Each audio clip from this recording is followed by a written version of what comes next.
কারণ আমি একটা হাদিস আমার খুব বেশি ভয় লাগে।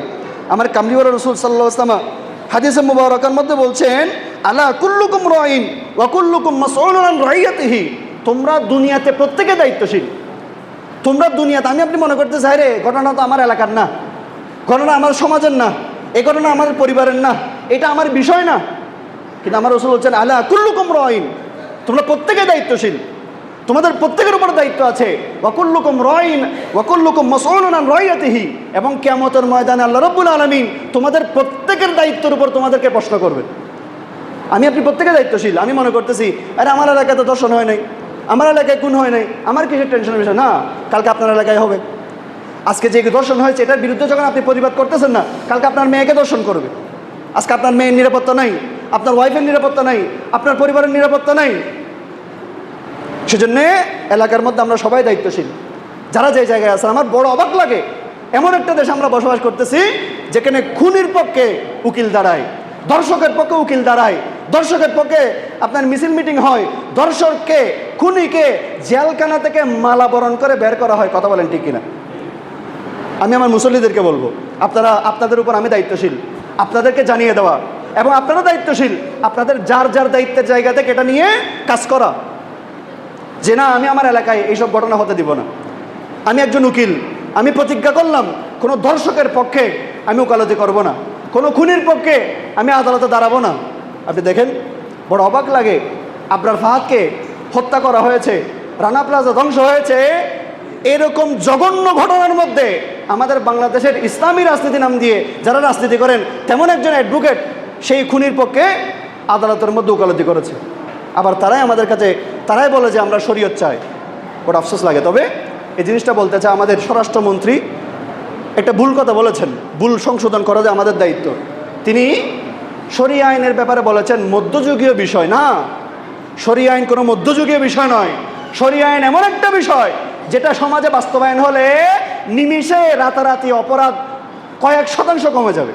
এটার প্রমাণ আপনি ইসলামিক কান্ট্রিগুলো দেখেন, আপনি সৌদি আরব দেখেন, দুবাই দেখেন, ওমান দেখেন, অথবা আপনি এই সিঙ্গাপুর দেখেন, মালয়েশিয়া দেখেন, যেখানে শরিয়া আইনের প্রয়োগ আছে। আমার রাসূল কি বলেছেন? দর্শন হয়েছে। আমার রাসূল একদিন একজন মহিলা বের হয়েছে নামাজের জন্য, দর্শন হয়েছে। আমার রাসূলের কাছে বিচার আসছে, ফারজিমুহা, তাকে ফারজিমুহু, তাকে রজম করো, রজম করে তাকে হত্যা করো। কেন? রজম কি জানেন? রজম মানে হচ্ছে যে বান্দা অন্যায়ভাবে জেনা করবে অথবা অন্যায়ভাবে কোনো মহিলাকে দর্শন করবে, তার শাস্তি হচ্ছে সিনা পর্যন্ত মাটির মধ্যে গেড়ে এলাকার মানুষজন পাথর দিয়ে হত্যা করবে, একটু একটু করে মরবে। সেজন্য তার শাস্তিটা উপভোগ করে, তার শাস্তিটা যেন সে বুঝতে পারে যে আমি কত বড় অপরাধ করলাম। ফাঁসি দিলেন তো মরে গেল, গুলি করলেন তো সাথে সাথে মরে গেল, কিন্তু যখন পাথর মেরে মেরে হত্যা করবে, একটা একটা পাথর তার মাথার মধ্যে পড়বে, চোখের মধ্যে পড়বে, নাকের মধ্যে পড়বে, বুকের মধ্যে পড়বে, একটু একটু করে সে মরবে।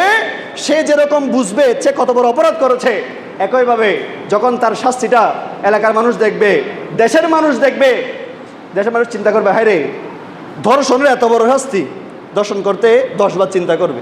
তার সামনে নাউজুবিল্লাহ, তার সামনে যদি কোনো নগ্ন মহিলাও দাঁড়ায় থাকে, সে চিন্তা করবে, 10 বার চিন্তা করবে যে এই মহিলাকে আমি দর্শন করবো কিনা। হ্যাঁ, পোশাক, ইসলামের শালীন পোশাক, পর্দা, এটাও বিষয়। তবে পর্দার পাশাপাশি একজন মুসলমান অথবা একজন দেশের নাগরিক যদি এই শরিয়া আইন বাস্তবায়ন হয়, সে সাবধান হয়ে যাবে যে না, আমাকে পাথর মেরে মেরে হত্যা করবে। আজকে দেখেন দর্শক, অ্যারেস্ট অনেক হয়েছে, কিন্তু শাস্তি কয়টা হয়েছে? অন্তত আমি আমার বুদ্ধি হওয়ার জীবনে, আমি আমার 28 বছর জীবন থেকে যদি 10 বছর বাদ দিই, বাকি 18 বছর জীবনে আমি তো একজন দর্শকের শাস্তি দেখি নাই, আমি তো একজন খুনির শাস্তি দেখি নাই, আমি তো একজন অপরাধীর শাস্তি দেখি নাই। অ্যারেস্ট হয়েছে, জেলখানায় ঢুকেছে, 2-4-5 মাস পরে জামিন নিয়ে বের হয়ে গেছে। তাহলে সেজন্য আমরা প্রত্যেকে দায়িত্বশীল। এই মসজিদে আমরা যারা বসেছি, আল্লাহ রাসূল কি বলছেন? আলা কুল্লুকুম রাইন, আমি আপনি প্রত্যেকে কি দায়িত্বশীল। সেজন্য সমাজে, আমাদের সমাজে এ ধরনের কোনো অপরাধ আমরা হতে দিব না, ইনশাআল্লাহ হতে পারবে না। সবাই বলি ইনশাআল্লাহ। আল্লাহ যেন আমাদেরকে তৌফিক দান করেন। যুবক ভাইদেরকে অনুরোধ করব যে যে পেশায় আছেন সাবধান হন, সতর্ক হন। তবে হ্যাঁ, একটা জিনিস আমি অনুরোধ করব যুবক ভাইদেরকে, আপনি আমি গুনাহ থেকে বেঁচে থাকি। আপনি আমি যদি গুনাহ থেকে বেঁচে না থাকি, অনেক সময় অনেক দর্শনের মতো ঘটনা ঘটে গুনাহের কারণে। যুবক সারাদিন পর্নোগ্রাফির মতো নগ্ন কাজের মধ্যে লিপ্ত। এখন সে যখন তার সামনে একটা বোরকা পরা মহিলাও দেখেছে তার মাথা ঠিক থাকে না। যাক, আমি বলতে গেলে লম্বা হয়েছে একটা 19 মিনিট।